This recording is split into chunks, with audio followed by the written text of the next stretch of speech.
একদম কম সময়ের মধ্যে একেবারে অমৃত স্বাদের ইউনিক এবং স্পেশাল কিছু ডেজার্ট ঈদের দিনে বানাতে চাইলে এইটা অবশ্যই ট্রাই করতে পারো। সবাই তো সুনাম করবেই, নিজেরও ভীষণ ভালো লাগবে।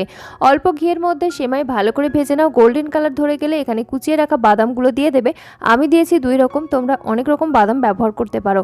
তারপরে খুব ভালো করে একই সাথে নাড়াচাড়া করার পর 1 লিটার আগের থেকে জাল করা দুধ দিয়ে দাও আর ফুটতে দাও অল্প আঁচে। এদিকে অল্প দুধের মধ্যে কাস্টার্ড পাউডার এবং মিল্ক পাউডার ভালো করে মিলিয়ে নাও। তারপরে দিয়ে দাও পরিমাণ মতো মিশ্রি, চিনিও দিতে পারো। তারপরে ভালো করে নাড়িয়ে চাড়িয়ে মিশিয়ে নেওয়ার পর এই কাস্টার্ড পাউডারের মিশ্রণটা অল্প অল্প করে দেবে এবং এক হাত দিয়ে মেশাতে থাকবে। এই মিশ্রণটা হচ্ছে ম্যাজিক ইনগ্রিডিয়েন্ট, যেমন ফ্লেভার সুন্দর হয় ঠিক সেরকম টেক্সচারটাও সুন্দর হয়। তারপরে ভালো করে ফুটিয়ে নিয়ে ফ্রিজে রেখে ঠান্ডা করে এখন ঠান্ডা ঠান্ডা পরিবেশন করো। এটা ঈদের আগের দিন রাত্রে বানিয়ে রাখতে পারো বা একদম সকালে বানিয়ে ফ্রিজে 2 ঘন্টা রেখে তারপর সার্ভ করতে পারো। খেতে তো দুর্দান্ত হয়, দেখতেও লোভনীয় এবং ভীষণ ভীষণ হেলদি। কেমন লাগলো অবশ্যই জানিও। ধন্যবাদ।